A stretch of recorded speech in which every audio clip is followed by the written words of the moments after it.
Avi Barel is Business Development Director at the ULE Alliance. Avi, it's been a couple of years since you participated in one of these Incisor TV IoT roundtables. What's been happening at the ULE Alliance over that time? Vince, thanks for having me here.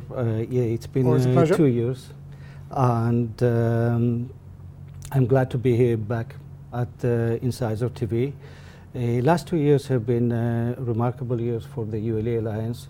We've made lots of progress as a young organization, and we are working hard to establish ULE as one of the leading wireless infrastructures for the IoT and smart homes in particular. Right.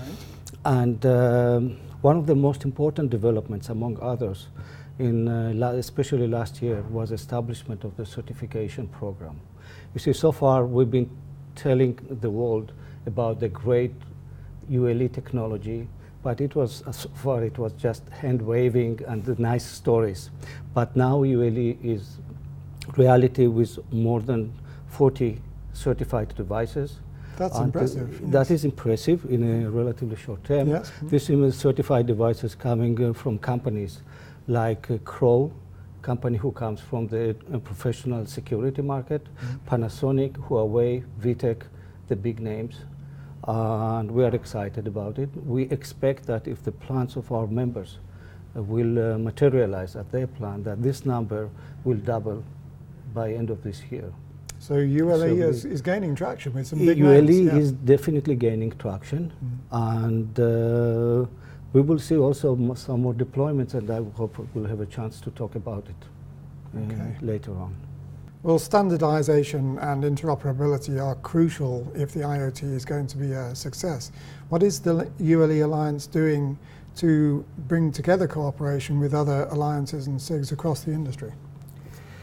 You're absolutely right. We believe that as an open standards organization, we must support this type of cooperation and interoperability. The certification program that I just mentioned assures interoperability among the ULE devices, which is great, but it is far from being enough. We believe that there will not be a single wireless technology that will be the only winner, and there will be a need for cooperation between standardization organizations. In this area, in last year, we established very close working relationship with All Scene Alliance, and we are a part of All Scene Alliance community right now, and we have also established very close working relationship with OCF. We did demos together, showing the ULE devices, ULE networks, and all joint networks, or IoT networks working together, and we did that in a couple of events, pretty big events, and we continue that with also developing 2 projects. One is building a gateway between ULE network, existing ULE network and existing OLC networks. Or same goes for IoT networks. And another project is to build the infrastructure of all join or IoT, which are the application layer protocols. They do need some transport layer underneath and to support them, and ULE is going to be one of them. And we are going to do a project where we can have devices which speaks ULE on the radio and transport layer, but all join or IoT protocols as an application layer. So we believe that this will enable broader interoperability between the networks and devices, and will help connecting the IoT devices from different technologies, who will also support all join and IoT. And did you find that All Scene and the OCF were open to such cooperation? Yes, I'm glad to see that, to say that these organizations realized and recognized the advantages of ULE as being a very strong and high-performing IoT wireless technology. And actually, it was easier than I expected. They were very receptive and very open. Yes, and this definitely was an encouraging step for us. This is, by the way, in addition to other cooperations that we are doing. We were in touch and we closely cooperate with HGI, who ceased actually operations just this month. Yes. And everything was moved to 1M2M, and we are going to cooperate with 1M2M as well. So what practical steps is the ULE Alliance taking to support such cooperations and interoperability?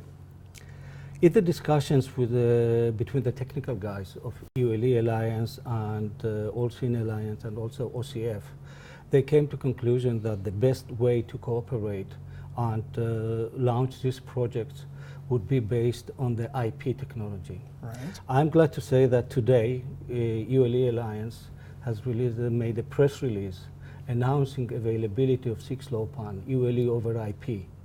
And this is a very important step for us, a very practical, important step in achieving this kind of interoperability. This will give us a basis to start the development of what I just mentioned, of the bridging gateways and also devices, enabled devices, who will run all join or IoTivity on top of ULE transport layer. So this is possible today, is it? This will become possible today. Right. Since today we release it, the software of the 6LoWPAN will be available as an open source for the broad public. This is following the tradition of the ULE Alliance, where all our standards and application layer software are open source, right, and we offer it to the broad public. And what can you tell us about availability of ULE products in the market and deployment, basically? Well, now that we have certified products and certifications from the big companies, I think that this opens up opportunity for the real market presence for the ULE-based devices. And as I mentioned, almost 40 devices are already certified. And basically today, you can find with ULE almost any type of sensor that is available in the market on any different technology, and which is a great step for us. Some companies already are offering their products. Panasonic, with a unique cooperation with Allianz in Europe, and they are also deployed their ULE product in the US, and they are available. VTech deployed their product in the US and under their brand name, and they are also available already in the market, and I think that it's a good start. I was going to ask you whether you think that public awareness of ULE as a brand is important. Public awareness of ULE, we consider it as a very important factor. I'm glad to say that when I'm seeing people are mentioning other technologies like Zigbee, Z-Wave, etc., I hear more and more often now Zigbee, Z-Wave, and ULE, which is great, especially in Europe. It's very encouraging, yes. It's very encouraging and very positive for us. As of to your other part of the question regarding the deployments, Deutsche Telekom already announced that they are going to have a deployment with ULE, right, deployment services. Same was with Turkcell, who together with the ULE Alliance actually presented their offering at CES, and they are going to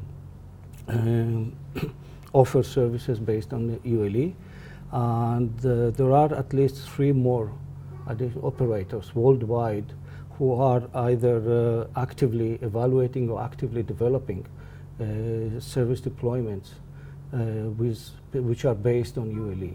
So it's a great progress for us. ULE has a very strong presence. ULE and DECT, CAT-IQ have very strong presence at the operators. And this technology offers them very unique opportunity of offering 2 different services with the same hardware and software, piece of hardware. So they can offer high quality voice, HD voice, which is delivered by CAT-IQ, yes, and they can offer also smart home services, and without replacing the devices, and that's existing devices. That's a very important point, because by just software upgrade, they can enable additional services. Again, making life easier. So it sounds very much as if ULE is, it's here, it's now, it's a real today product. It is real, and I like the way one of the journalists put it, that ULE quietly gaining traction. Yes. And I think that this is, really describes our progress.